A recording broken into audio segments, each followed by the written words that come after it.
여러분 안녕하십니까? 부동산 고민 지금 물어보세요. 2부 순서 시작합니다. 코로나19 변이 바이러스 오미크론의 기승이 좀 거센 것 같습니다. 목사 부부의 확진 판정에 이어서 그 아들도 확진 판정을 받고 이제는 그 관련 교회에서도 확진자가 나오면서 국내 집단 감염이 다시 좀 우려가 되고 있는 상황입니다. 이에 따라 방역 당국에서는 이제는 수도권에서는 미접종자가 식당과 카페도 갈 수 없도록 하는 이 방역 패스를 조금 더 강화하겠다라는 내용의 방침을 발표를 했는데요. 이렇게 되면 다시 한번 좀 일상 회복을 기대하던 많은 분들의 바람이 좀 꺾이게 되지 않을까라는 걱정이 듭니다. 우리 모두가 개개인의 방역 수칙에 조금 더 신경을 써야 할 때가 아닐까 싶은데요. 당분간은 외출은 자제하시고 또 실내에서 집 안에서 안전하게 머무시면서 집 앞으로의 2022년의 부동산 투자 방향들 고민해보는 그런 좀 건설적인 시간을 보내셨으면 좋겠습니다. 오늘도 이용하실 수 있는 무료 상담 전화 026007-8340번으로 여러분과 함께 할 테니까요. 위험하게 어디 나가지 않으셔도 됩니다. 전문가의 도움 필요하시다면 안전한 집 안에서 전화 한 통으로 해결하세요. 자, 그럼 오늘 준비한 2부 순서 지금 바로 출발합니다.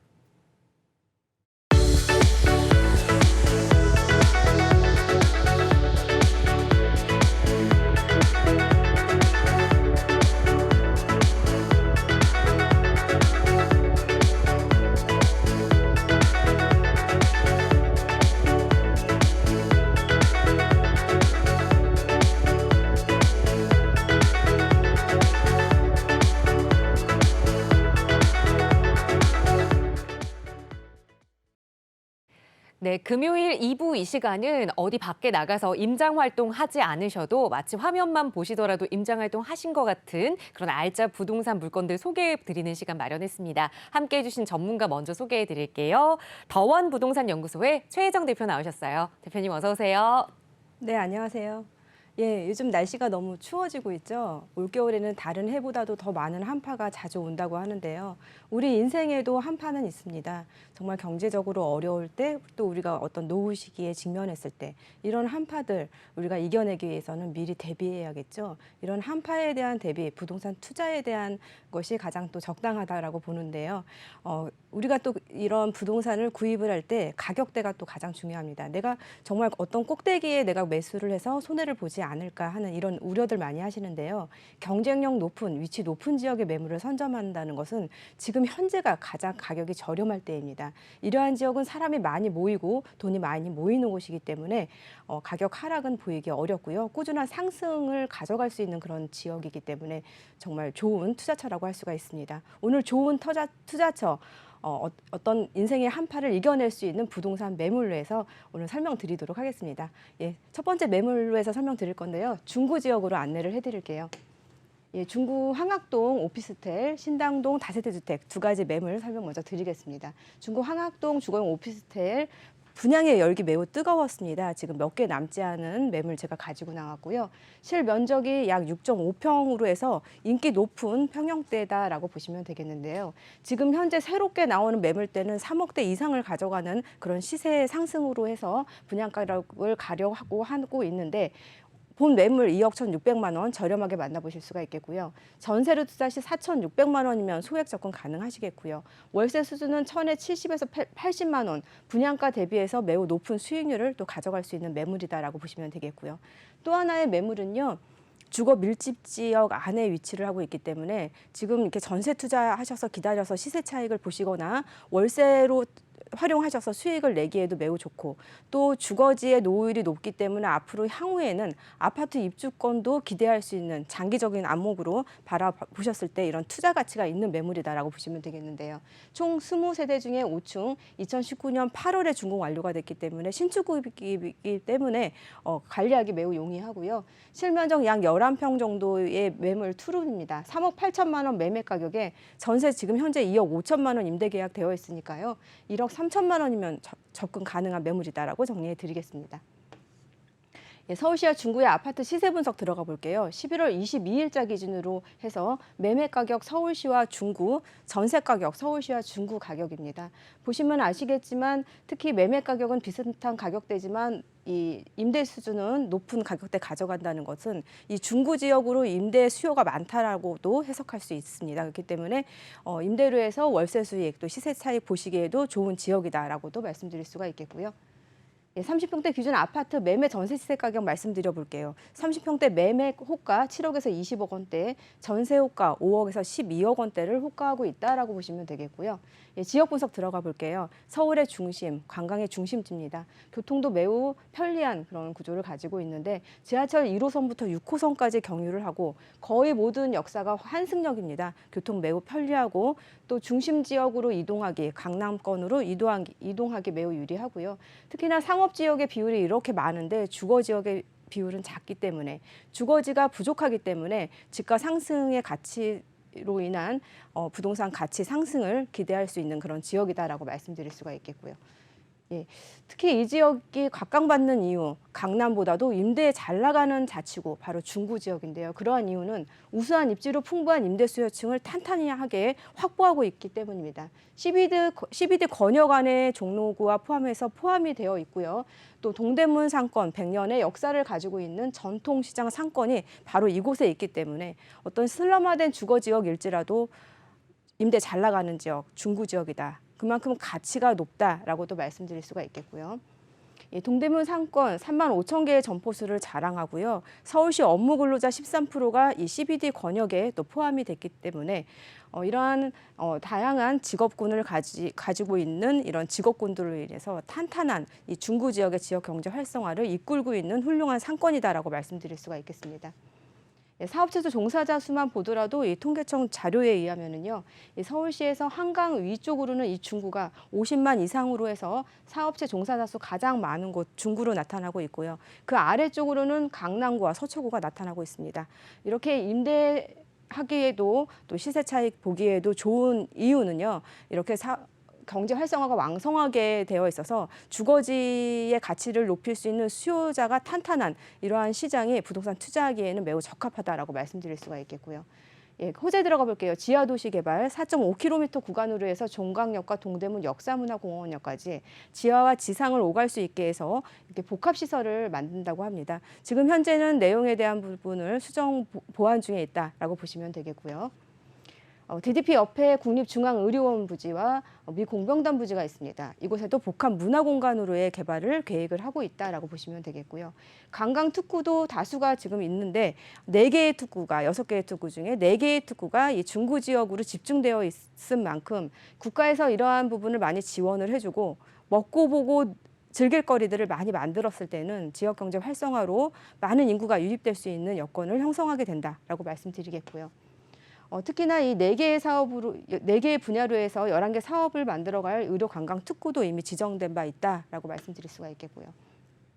최근 소식으로는 서울역 통합 개발에 대한 부분이 있습니다. 기존 7개의 노선이 4개가 추가가 되면서 유동인구가 33만 명에서 82만 명으로 늘어나고 여기에 또 복합시설들이 이곳에 들어오게 되면은 그 시너지 효과가 상당할 것이다라고 말씀드릴 수가 있겠고요. 신분당선 서북부 연장선에 대한 부분도 현재 진행 중에 있는 거 말씀드릴 수가 있겠고요. 이 중구 지역, 주거 지역 곳곳이 또 재개발 예정지입니다. 지금 이렇게 다수의 사업지가 지금 현재 진행 중에 있는데 이러한 지역들이 새롭게 대단지로 아파트 단지로 거듭났을 때는 중구 전역의 집가를 크게 끌어올릴 수 있는 힘을 발휘하게 될 수 있는 부분도 함께 말씀드릴 수가 있겠습니다. 중구 지역 현재 가치 우수하지만 앞으로의 가치가 월등히 높은 사람이 많이 모이고 돈이 많이 모일 수 있는 곳이 바로 이곳입니다. 이 지역의 매물에 대해서 간단히 설명드릴게요. 중구 황학동 주거용 오피스텔 원룸입니다. 약 6평대로 해서 매매 가격 2억 1,600만 원인데 전세 투자 시 4,600만 원 소액으로 접근 가능하시겠고요. 또 하나의 매물은 다세대 주택입니다. 주거 밀집지 지역의 다세대 주택. 20세대 중에 5층이고요. 약 11평의 투룸인데요. 3억 8천만 원 매매 가격에 전세 2억 5천만 원에 임대 계약 되어 있으니까요. 1억 3천만 원이면 접근 가능한 매물이다라고 정리해 드리겠습니다. 다음 매물 설명드릴게요. 송파구 지역으로 가볼게요. 예, 송파구 방이동입니다. 송파구 방이동. 특히나 송파구의 중심이 되는 곳 관광 특구안의 초역세권에 위치한 두 가지 매물 설명드리고 있고요. 첫 번째 매물은요. 송파구 방이동 불령 원룸 아파트입니다. 총 50세대 규모로 해서 15층 중에 14층 로얄 층수에 해당이 되고요. 2020년 2월에 준공 완료된 신축급이다라고 보시면 되겠고요. 약 7.76평입니다. 매매 가격 2억 6천만 원으로 매우 저렴한데요. 전세로 투자 시 5천만 원 소액 적금 가능하시겠고요. 매매가 대비해서 월등히 높은 임대수준 가져갑니다. 2천에 90에서 100만 원 높게 가져가고 있습니다. 특히나 주목할 만한 부분은 약 7평, 8평대의 주거용 오피스텔 지금 현재 분양하는 것들이 6억대 이상인 가격대를 가져가고 있기 때문에 반면에 오늘 매물 같은 사이즈의 2억 6천만 원 정말 가격 경쟁력 높은 매물 제가 오늘 소개해드리고 있는 거 말씀드릴 수가 있겠고요. 또 하나의 매물은요. 방이동 먹자골목 안에 365일 상권을 갖춘 방이동 먹자골목 안에 상가 매물인데요. 2023년 12월에 준공 앞두고 있고 분양 면적 약 17평입니다.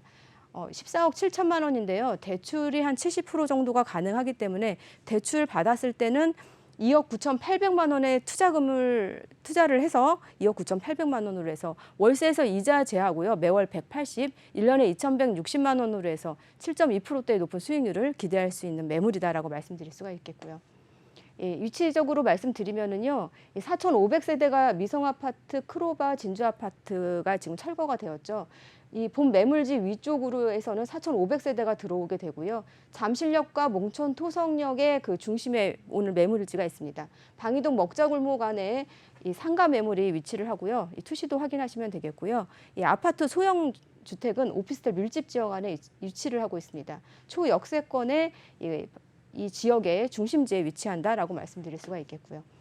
서울시와 송파구 아파트 시세 분석 들어가 볼게요. 11월 20일자 기준으로 해서 서울시 평균과 송파구 평균, 또 전세 가격, 서울시 평균과 송파구 평균. 보시면 아시겠지만 서울시 평균보다도 월등히 높은 가격대 가져가고 있는 경쟁력 높은 자치구다라고 말씀드릴 수가 있겠고요. 30평대 기준 아파트 매매 전세 시세 가격은요. 8억에서 34억 원대, 전세 가격은요. 6억에서 18억 원대의 가격대를 가져가고 있는 송파구입니다. 예, 지역 분석 들어가 볼게요. 13개의 법정동과 27개의 행정동으로 구성되어 있고 교통 여건도 매우 우수합니다. 지하철 2호선부터 9호선까지 수인 분당선까지 갖추어져 있고요. 잠실 광역 환승센터로도 있기 때문에 교통이 매우 활발한 지역이다, 원활한 지역이다라고 말씀드리겠는데요. 무엇보다도 강남구와 바로 접하고 있는 송파구. 특히나 젊은 인구들이 많이 선호하는 지역, 주거 지역으로서 많이 선호하는 지역입니다. 특히나 이러한 이유로 지자체 순위에서 인구수 1위를 차지하는 곳이 송파구다라고도 말씀드릴 수가 있겠습니다. 이렇게 인구 많은 곳, 부동산으로 투자하시기 매우 적합한 지역이다라고 말씀드릴 수가 있겠고요. 예, 주거지의 쾌적성에 대해서도 말씀드려보면요. 공원수 가장 많은 곳, 서울시 2위를 차지하고 있는 송파구입니다. 쾌적한 주거 환경까지도 가져간다라고 말씀드릴 수가 있겠고요. 예, 2030 계기의 도시 공간 구조의 구상안을 보면은요. 오늘 소개해드릴 매물은 잠실 광역 중심의 후광 효과를 그대로 받아가는 관광 특구안에 위치를 하고 있습니다. 관광 산업축과 신성장 동력중의 중심축 안에 초역세권에 위치한다라고 말씀드릴 수가 있겠고요. 특히나 이 송파구 하단으로는요. 이 서울 동남권의 경제유통의 중심지로 해서 많은 고용 창출 효과, 6만 5천 명의 고용 창출 효과를 보여주고 있다라고 보시면 되겠는데요. 송파구 전역이 이런 많은 일자리 창출을 통한 가치 상승을 보이고 있다라고도 말씀드릴 수가 있겠고요. 수요자 기업체 수, 종사자 수에 대해서도 이 송파구는요. 사업체 수 많은 곳, 지자체 순위 3위, 종사자 수 많은 수, 지자체 순위 4위를 차지하는 곳이 바로 송파구다라고도 말씀드릴 수가 있겠고요. 이러한 수요를 대폭적으로 증가시킬 수 있는 개발은 바로 국제교류 복합지구의 개발입니다.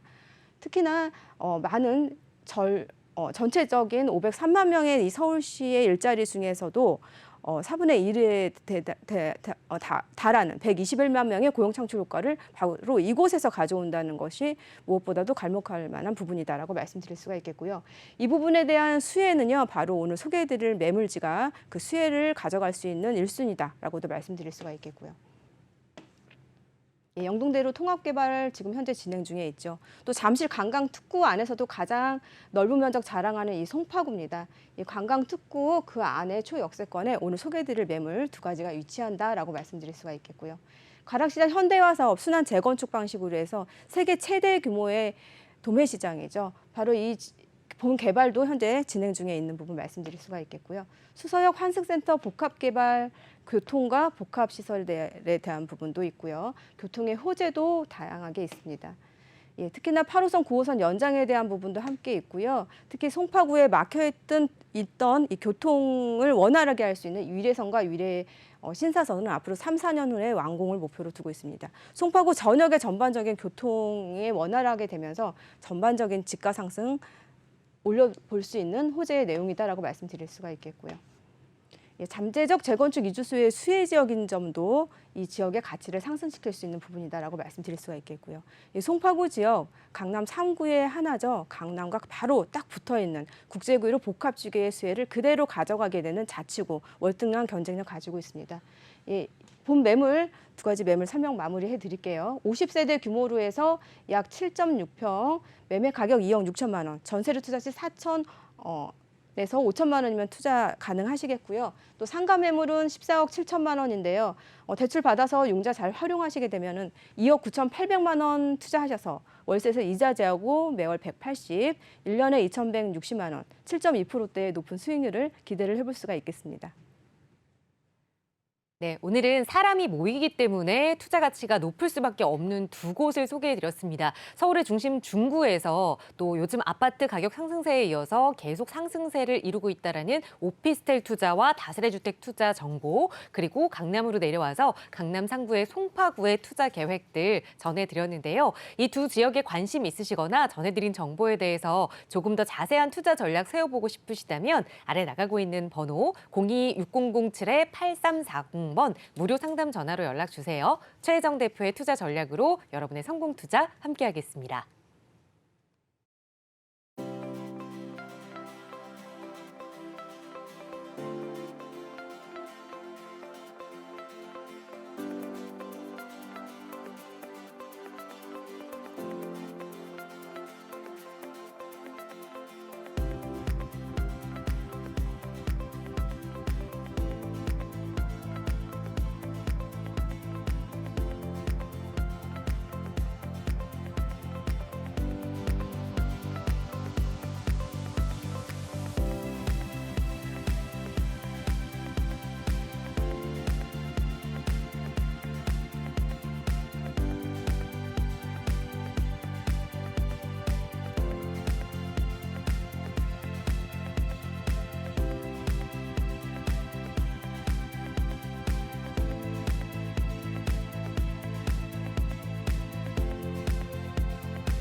네, 최근에 이 부동산 시장과 관련된 뉴스 기사를 검색해 보시면 이제 아파트 상승세가 조금 주춤해졌다라는 기사들을 가장 많이 보실 수 있지 않을까 싶습니다. 그렇다면 정말 좀 오랜 기간 이어져 왔던 이 아파트 값의 상승세 드디어 좀 종지부를 찍는 걸까요? 과연 향후에는 어떻게 움직이게 되는지 이번 시간에는 그 이야기를 좀 자세히 나눠볼게요. 함께해 주신 전문가 먼저 소개해 드리겠습니다. 야모 부동산 연구소의 기룽 대표 나오셨어요. 대표님 어서 오세요. 안녕하세요. 반갑습니다. 한 주간 평안하셨는지요? 요새 늘 코로나 때문에 불안한 그런 분위기인데 그럼에도 불구하고 투자를 하는 분들은 또 부지런히 움직이고 있습니다. 야모 부동산의 기룽입니다. 오늘은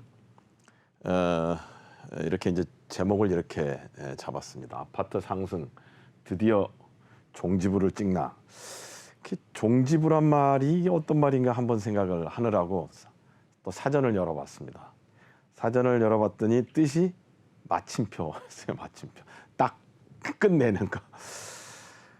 제가 한 석 달 전부터 아파트가 어떤 분위기인지, 또 아파트가 부동산 시장에서 어떻게 움직이는지, 어느 정도 가면 이게 엔딩 분위기인지, 이런 걸 한 석 달 전부터 방송에서 중간중간 얘기도 드리고 그렇게 했습니다. 그런데 급기야는 자주는 못 보지만 제 이제 가까운 친구 하나가 어저께는 그렇게 이제 물어왔어요. 이 사람은 새 아파트에 입주를 하려고 하는데 재건축을 하기 때문에 이사를 나와서 다른 아파트를 사가지고 살다가 이제 입주를 해야 되는 거예요. 이제 입주를 이미 해야 되는 시기가 지났습니다. 근데 입주를 하려고 하는데 자기 아파트가 안 팔리는 거예요. 그래서 이제 명색이 제가 이제 친구니까 또 부동산 전문가라고 하니까 저한테 뾰족한 수를 기대하고 질문을 했어요. 제가 뭐라고 그랬겠습니까? 방법이 없다 이렇게 얘기했습니다. 아이 그럼 뭐 전문가가 뭐 그 다른 사람하고 똑같이 얘기하면 게 전문가냐 이렇게 친구는 서운해할 수 있었겠지만 늘 때라는 게 있잖아요. 모든 우리 사람들이 뭐 일에도 그렇고 삶에도 그렇고 이 때라는 게 있잖아요. 뜸이 다 들었으면 밥이 다 된 거잖아요. 뜸 안 들이면 또 안 되는 거고, 이 때가 있고 순간이 있고 순서가 있는데 많은 사람들은 그 마지막 때를 잡으려고 그러는 것 같아요. 그럼 얼마나 힘들겠어요. 아마도 친구도 제가 속을 들여다보진 않았지만 가장 정점에서 가장 좀 더 많이 받을 수 있는 때 팔고 신규 아파트에 입주하려고 했겠죠.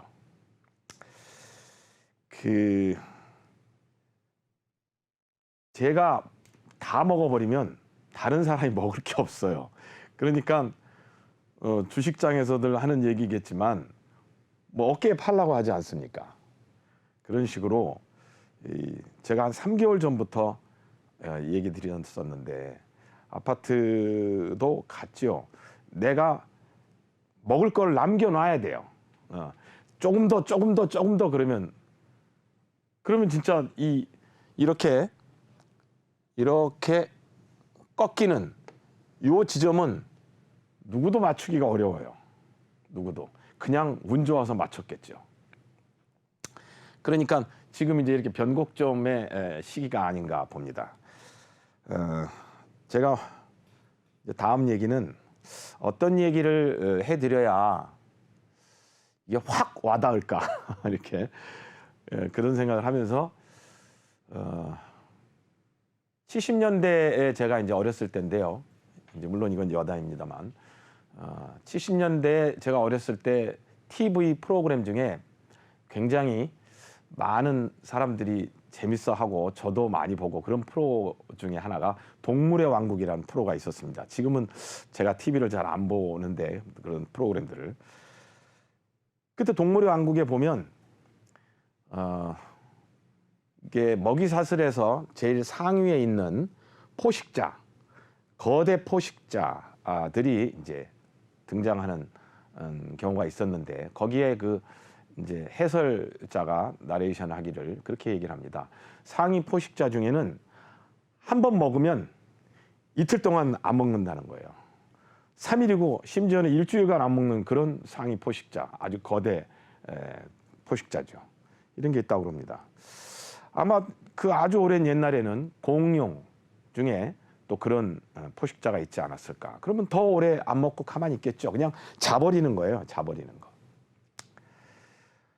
아파트 시장은 아마도 동물의 세계에서 이런 상위 포식자가 한 번 먹을 때 왕창 먹고 그 다음엔 잠을 계속 자버리는 그런 거대 포식자에 비교해도 되지 않을까 이런 생각을 해봅니다. 아파트가. 그러니까 2000년에 대단히 힘든 그 미분양 시장이 떨어졌었죠. 그랬다가 2019년 10년에 상당히 크게 움직였다가 다시 또 2018년, 19년 이렇게 20년. 사실 금년은 굉장히 혼돈스러운 그런 이제 아파트 시장이었어요. 그러니까 한 10년 그냥 자버리는 거예요. 한번 왁 오르고 한 10년 동안 그냥 훅 자는 겁니다. 아파트가 거대 포식자처럼. 그러니까는 매년 이렇게 올라가는 게 아니에요. 이렇게 매년 이렇게 올라가는 게 아닙니다. 그 이유는 아파트는 워낙에 거대 물량이기 때문에 한 번 공급을 하는데 어려움이 있어요. 더군다나 강남 같은 곳은 더군다나 그렇죠. 그래서 결국에는 한 번 공급이 돼야 잡히는데 공급이 쉽지 않은 거죠. 그래서 강남의 청실 아파트 같은 경우에는 재건축을 하고 나서 하기 전에는 9억대였는데 2주 바로 전까지도 그랬습니다. 9억대였는데 재건축을 하고 입주를 하고 나니까 강남에 그런 물량이 공급된 게 없었거든요. 10년간. 어떻게 됐겠어요? 지금 전세가 20억이 넘습니다. 전세가. 34평이. 그래서 이 얘기를 드리는 거는 그렇게 아파트는 그렇게 거대 포식자와 같다. 이제 또 추가로 제 개인적인 생각을 말씀을 드리면 이 산에 홍수가 났어요. 홍수가. 제가 정부와 부동산 정책 그리고 시장을 이렇게 생각하면서 머리에 떠올려 본 그냥 이야기입니다. 사람들은 정부가 부동산 정책을 잘못해가지고 아파트 값이 왕창 올랐다. 또 서민이 집이 더 없게 생겼다. 이렇게 얘기하지만 정부와 정책 그리고 시장 이걸 이렇게 놓고 보면 이 셋 중에 어느 놈이 죄송합니다. 이 셋 중에 누가 제일 셀까요? 누가? 정부가 셀까요? 정책이 셀까요? 시장이 셀까요? 이 질문에는 아마 거의 대부분의 사람들이 시장이 세다고 얘기할 겁니다. 이 대목에서 제가 혼자 그냥 생각한 거예요. 산에 아니면 큰 강에 강둑이 터지든 아니면 산에 홍수가 나든 엄청나게 물살이 내려와요. 거대 포식자가 먹기 시작하는 거죠. 그러면 물살이 막 내려오면 그거를 팍 갖다 막으면 어떻게 될까요? 이거 막아지는 게 있을 수 있을까요? 다 부러지겠죠. 그러면 산에서 홍수가 나서 물이 막 쏟아져 내려가면 저 아래 민가가 있을 거 아니에요. 그 민가를 덮치면 안 되겠죠. 그럼 여기서 결국 정부는 이걸 막는 게 아니고 물길을 돌려놓는 거죠. 물길을 돌려놓는 거예요. 그래서 민가에 너무 피해가 가지 않게. 여기서 포인트 하나는 이 물길을 막을 수는 없어요. 시장이 그만큼 거대 포식자예요. 이게 제 생각입니다. 그런데 많은 사람들은 정부가 잘못했다고 하면 두드려 패요. 그러면 정부는 하나의 거대한 조직이지만 제 개인적으로는 한 사람이 가지고 있는 정서적 위축감을 가지고 있을 수도 있어요. 마구 두드려 패면 정책을 찬찬히 짜야 되는데 막 튀어나오겠죠. 물살을 잘 돌려야 되는데 갖다 막을 거 아니에요. 그럼 어떻게 되겠어요? 다 부러지죠. 오히려 물이 더 범람을 해버리겠죠. 결국엔 정부도 시장을 이기는 정책도 있는 게 아니고 그 시장이 거대한 포식자가 먹기 시작할 때는 그거를 미리 물살을 돌리든지 치수를 하는 거죠. 치수 결국엔. 그러니까 이게 정부도 정책도의 문제가 아니고 시장이 그렇다라는 생각을 저는 해본 겁니다. 아파트 시장은 분명 거대한 그 동물의 세계에선 거대한 포식자와 같습니다. 그러니까 일정 기간 잠을 자다가 배가 고프면 움직이기 시작하는 거죠.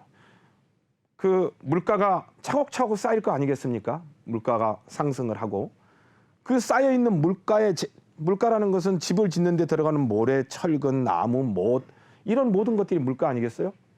또 운임, 인건비 그럼 물가가 10년 동안 쌓이는 거예요. 10년 동안. 쌓였다가 탁 터지는 거죠. 지금은 아마도 신문에서나 뉴스나 뭐 매스컴 언론 또 SNS마저도 또 뭐 유튜브 이런 데에서마저도 아파트 시장의 정체를 이야기하고 있으니까 분명 그 변곡점에 와 있을 수 있습니다. 왜 이 기간이 길었잖아요. 이 기간이 2010년부터. 그래서 그러면 뭐 그 얘기를 하는 본인은 그럼 무엇을 좀 더 메시지를 줄 수 있냐 하고 이렇게 물어볼 수 있겠죠. 요 대목을 제가 얘기하려고 합니다. 변곡점의 분위기는 이미 보였고 석 달 전부터 보였는데 그걸 몰랐던 거죠. 사람들이. 모르는 사람들이 있었던 거죠. 이미 이런 변곡점 보이기 시작하고 징후는 나타났는데 그러면 어떻게 할 거냐. 집을 팔아야 되는 사람, 사야 되는 사람. 이 대목이 중요합니다. 보통의 경우는 내가 아파트를 팔았어요. 팔면 이제 계약을 하고 중도금을 받겠죠. 중도금을 또 치르잖아요. 그리고 이제 잔금을 치릅니다. 잔금을 치르는데 보통 평시에는 지금 이런 그 상황이 아니면 평시에는 내가 매도 계약을 했으면 이 돈을 가지고 와서 매수 계약을 하게 됩니다.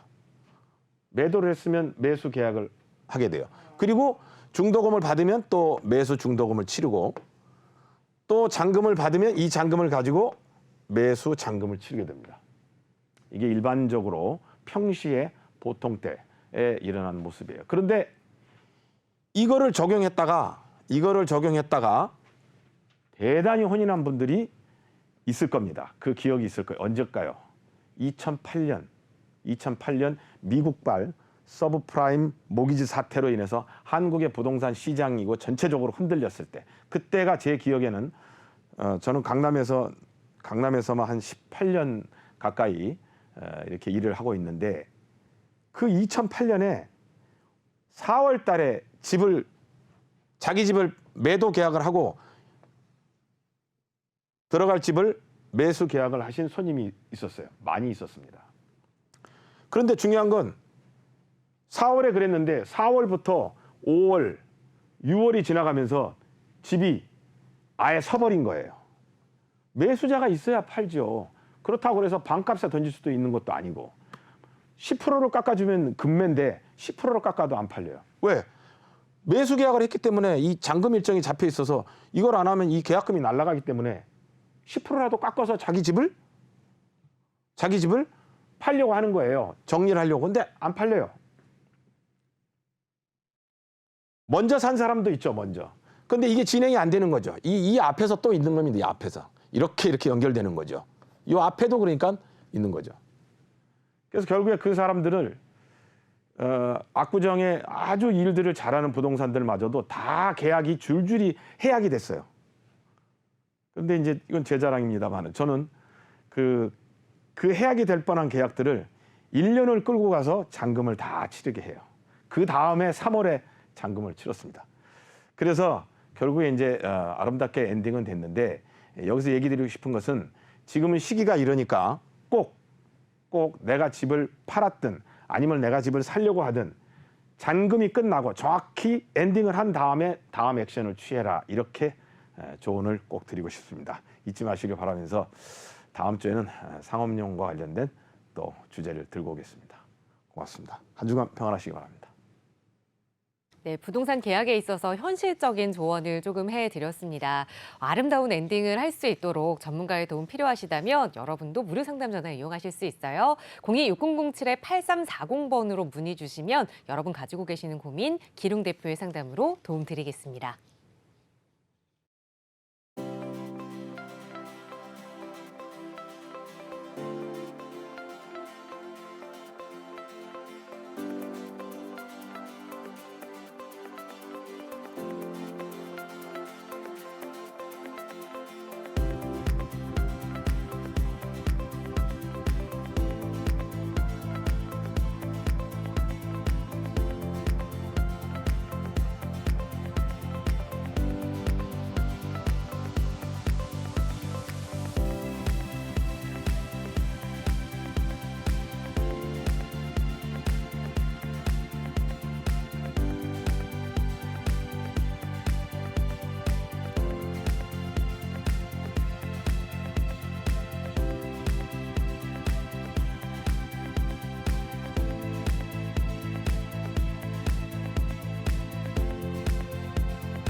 요 며칠 종합부동산세 때문에 저희에게 고민 상담 주셨던 시청자분들이 참 많이 계시는데요. 그러다 보니 또 반대급부적으로 이 종합부동산세에 포함되지 않는 재개발 입주권으로 인기를 얻고 있는 지역이 있습니다. 바로 한남 뉴타운이죠. 오늘은 그와 관련된 이야기 나눠볼게요. 함께해 주신 전문가 소개해드리겠습니다. 부국부동산연구소의 안상중 대표 나오셨어요. 대표님 어서 오세요. 안녕하십니까. 부국부동산연구소 대표 안상준입니다. 지난주에 이어서 오늘도 종합부동산세와 한남 뉴타운에 대한 어떤 마무리 이야기를 한번 깔끔하게 정리해서 전달하도록 하겠습니다. 바로 강의에 들어가도록 하겠습니다. 지난주에 종부세와 종부세에 관련된 강의를 하고 나서 굉장히 많은 투자자분들로부터 제 연락을 받았는데, 지금 제가 말씀드리는 사례는 어떻게 보면 실전적인 사례이고, 이분들한테 제가 어떻게 컨설팅을 해드렸나에 대한 말씀을 드리고자 하고, 이거에 대한 이분들을 어떻게 보면 샘플로 잡아서 향후에 투자자들이나 어떤 종부세의 어떤 대상이 되시는 분들은 여기에서 한번 아이디어를 얻으셔서 어떤 향후에 투자의 자산 포지셔닝을 다시 한번 하시는 것이 좋지 않겠는가 하는 것이 저희 생각이고요. 바로 사례 분석에 먼저 들어가도록 하겠습니다. 이 분은요, 대전에서 거주하고 계시는 분인데, 갑이라는 분인데요. 갑이라고 하는데 대전에 거주를 하고 계십니다. 그래서 대전에 아파트가 있고요. 그다음에 또 특히 이분은 한남 3구역에도 물건을 갖고 계시고, 한남 5구역에도 물건을 가지고 계신, 어떻게 보면 투자를 굉장히 잘하신 분이다, 이렇게 볼 수가 있겠습니다. 그런데 여기에 물건에 어떻게 보면 공시 가격이요, 대전 물건 같은 경우는 7억이고요. 한남 3구역 같은 경우는 공시 가격이 6억, 그다음에 한남 5구역은 12억이고요. 그다음에 여기 이 물건의 감정평가액을 좀 보면 감정평가액이 8억이고, 한남 3구역도 이번에 8억, 감정평가가 나왔죠. 그다음에 됐고, 그다음에 현재 소유 형태는 모두 남편이죠. 갑이라는 분이 갑이 모든 거를 다 갖고 있다, 이렇게 말씀드릴 수가 있겠습니다. 그리고 잘 아시다시피 서울은 당연히 조정지역이고요. 대전광역시도 역시 대부분 지역은 조정지역이다, 이렇게 보시면 되겠습니다. 따라서 현재 갑이라는 분의 어떤 종합부동산세를, 종부세가 굉장히 과다하게 나왔는데요. 이 세 개의 금액을 합치면 이게 25억이 되고요. 25억이 되고, 그다음에 기본공제 6억을 빼게 되면 19억의 기본공제 제외한 19억의 과표가 나오는데, 여기서 종부세율이 3.6%의 누진과세까지 포함을 하게 되면 무려 6천만 원의 종합부동산세가 나와서 이 금액의 실제 이분의 고지서가 나왔다, 이렇게 말씀드릴 수가 있겠는데요. 이분 말씀이 또 내년에도 이렇게 내야 되느냐? 그래서 이제 이 말씀을 드렸는데, 이분은 현재 을이라고 하는 부인이 있고요. 그 다음에 병이라고 하는 따님이 있습니다. 자녀분이 있는데요. 이 분들의 소유 형태의 자산의 재포지셔닝을 만약에 하는데, 이 형태에서 어떻게 했냐면요. 한남 5구역은 계속 남편인 본인인 갑이 갖고 있고요. 그다음에 한남 3구역은 자녀인 병에게 주고요. 그다음에 대전에 이제 아파트는 부인인 을한테 줬는데, 왜냐하면 이분이 대전에서 직장이 있기 때문에 거기서 실거주를 하는 것이고, 따님 같은 경우는요, 현재 성인이고 직장을 다니고 있기 때문에 한남 5구역 같은 경우에는 대지지분도 큰 단독이기 때문에 넘겨주게 되었을 때 어떤 증여세가 과다하기 때문에 한남 3구역을 증여를 해라, 이렇게 말씀을 드렸습니다. 그래서 감정가가 적정히 나왔고 공시가격도 이렇게 나와 있기 때문에 먼저 종부세를 개선하고 추후에 나오는 부가적인 세금에 대해서도 설명해 드리도록 하겠습니다. 여기서 이 갑 같은 경우는요, 본인 같은 경우는 공시가격이 종부세가 12억이 나오고 기본공제 6억이 나와서 그 세율이 0.8%가 나와서요. 그 누진공제 60만 원을 하게 되면 420만 원이 나왔습니다. 그다음에 그 부인인 을은 그 공시 가격이 7억에서 기본공제 6억 역시 그 1주택자이기 때문에 0.8%를 하게 되면 그 60만 원이 그 누진공제에서 나오고요. 그다음에 자녀인 병 같은 경우는요. 공시 가격이 그 6억이기 때문에 6억에서 그 6억을 기본공제를 받게 되면 그 차익이 없기 때문에 역시 그건 0원. 따라서 이분이 6천만 원에서 이런 그 증여의 과정을 통해서 그 종부세가 만약에 내년에도 올해와 똑같다 그렇다면 480만 원의 그 종부세가 나오기 때문에 거의 그 굉장히 많은 그 종부세를 그 절세할 수 있다 이렇게 보시기 때문에 무조건 그 증여를 해야겠다 이런 그 말씀을 드릴 수가 있겠지만 여기서 우리가 증여를 받게 되면 왜냐하면 우리가 종합부동산세를 낼 때 절세를 할 수 있는 가장 좋은 방법은 주택수를 줄여서 1주택자로 만드는 것이 가장 그 유리하다 이렇게 말씀드릴 수가 있겠습니다. 왜냐하면 1주택자를 만들게 되면 이렇게 세율 자체가 단일 누진세율이 되고요. 내가 다주택자가 된다 그러면 중과세율이 되기 때문에 그 세율 자체에서도 굉장히 많은 그 절세가 된다 이렇게 말씀을 드릴 수가 있겠지만 우리가 그 주택수를 줄일 수 있는 방법은 어떤 이 갑이라고 하는 본인 상담자가 이렇게 주택수를 줄이는 가장 좋은 방법은요. 제3자한테 양도를 하든가 가족들한테 증여를 하는 방법이 있는데요. 이분은 현재는 그 3주택자이기 때문에 그 주택을 양도하였을 경우에는 기본 그 양도세 세율에 30%가 추가로 부과되는 그 중과세율을 먹기 때문에 주민세까지 포함하게 되면 3주택자 같은 경우는요. 무려 양도세 세율이 무려 그 80%에 달하기 때문에 그 너무나 많은 금액이 그 납부가 되기 때문에 썩 좋은 방법은 아니지만 그 가족 간의 증여 같은 경우는요. 요거를 잘만 그 컨트롤할 수만 있다면 그 종부세도 줄일 수가 있고 이런 증여세라든가 이런 종부세, 국세도 좀 줄일 수 있는 방법이 있는데요.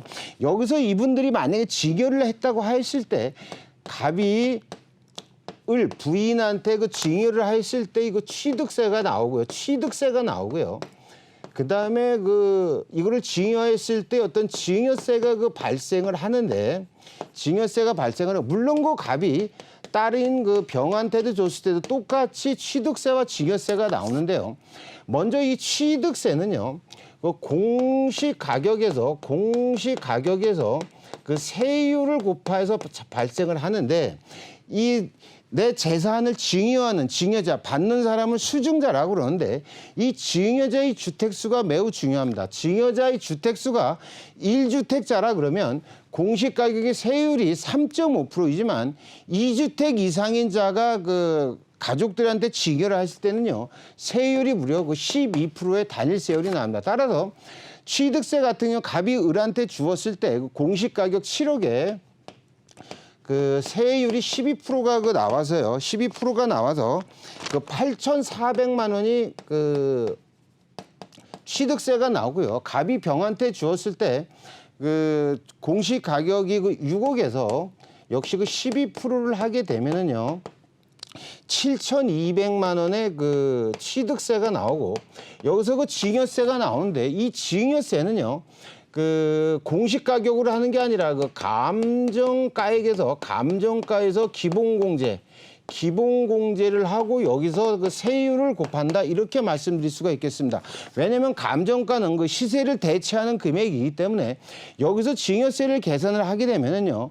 그 부인한테 간 금액은 그 8억을 기준으로 해서 부부간의 증여는 기본공제가 6억 여기서 굉장히 절세가 많이 되고 여기서 그 세율을 곱하게 되면은요 3천만 원의 그 증여세가 나온다 이렇게 말씀드릴 수가 있겠고 자녀한테 그 아파트를 그 한남 3구역을 줬을 때 감정가가 8억에서 5천만 원, 자녀의 기본공제는 5천만 원, 세율을 여기다 곱하게 되면은요 1억 4천만 원의 그 증여세가 나온다 이렇게 말씀드릴 수가 있겠습니다. 왜냐하면 그 증여세, 종부세는 매년 나가는 돈이지만 이러한 취득세나 증여세는 단 한 번에 걸쳐서 그 납부를 하면은 끝나는 것이기 때문에 이 부분에 대해서 지금 저한테 상담을 요청한 이 갑이라고 하는 분은 저의 이런 컨설팅에 굉장히 흡족해 하시고 이거를 그 내년 초나 이렇게 실행을 하시려고 하는데, 물론 그 금액이 많이 나와 있지만 이 분은 현재 그 경제 활동을 그 왕성하게 하시고 있기 때문에 향후에 이러한 것들에 대해서 크게 그 부담 없이 할 수 있고, 그다음에 특히 자녀한테 한남 3구역을 줬다 이런 것은 향후의 미래 가치를 선점할 수 있는 아주 좋은 기회를 받았다, 이렇게 그 말씀드릴 수가 있겠습니다. 그리고 오늘 그 제목과 마찬가지로 이 종부세와 한남 뉴타운에 또 말씀드릴 게 뭐가 있냐면요. 그 대지 지분이 큰 단독이라든가 다가구 주택을 갖고 계신 분들은요. 그 감정 평가액이 높아서 권리가액이 많은 분들은 1+1의 그 혜택이 있는데, 이 +1이 될 때는요. 60제곱미터 이하를 갖고 있고, 이거는 준공 후 3년간 그 매매를 3년간 그 전매가 금지가 되는데요. 여기서 문제가 뭐냐면 이게 바로 종부세와 그 연동이 되어 있다, 이렇게 말씀드릴 수가 있겠습니다. 하지만 은퇴자들 같은 경우에는 그 +1, 1+1의 어떤 분양 신청보다는 단일 면적이 단일 평수로 평수가 큰 곳을 신청을 하시고요. 내가 경제활동을 왕성하게 하실 수 있는 분들은 1+1으로 해 나가시는 것이 향후의 미래 가치를 위해서 큰 소득이 될 거다, 이렇게 그 말씀을 드리고 오늘 강의는 여기까지 정리를 해드리도록 하겠습니다. 부동산 투자에 있어서 가장 어려운 부분이 바로 이 세금과 관련된 부분이 아닐까 싶습니다. 투자하고 싶은 마음은 굴뚝 같지만 세금 폭탄을 맞을까 봐 조금 두려웠던 분들에게는 아주 귀한 시간이 됐을 것 같은데요. 실제 사례를 통해서 세금이 어느 정도 좀 예측할 수 있는지 이번 시간 통해서 전해드렸습니다. 여러분도 어느 정도 좀 가늠을 해보시고 이런 투자는 나도 해볼 만하다, 조금 더 전문가와 안전하게 해보고 싶다 하신다면 언제든 문의 전화 주세요. 저희 방송 끝난 이후에도 상담 전화 계속해서 열어둘 테니까요. 편하게 문의 주시면 안상주 대표의 상담으로 도움 드리겠습니다. 오늘 저희가 준비한 소식은 여기까지입니다. 이번 주말은 되도록 안전하고 건강하게 집 안에 머무시면서 또 감기도 유의하시고 컨디션 관리 잘 하시기 바라겠습니다. 저희는 다음 주 이 시간에 또 알찬 부동산 정보로 여러분과 함께하겠습니다. 시청해주신 여러분 고맙습니다.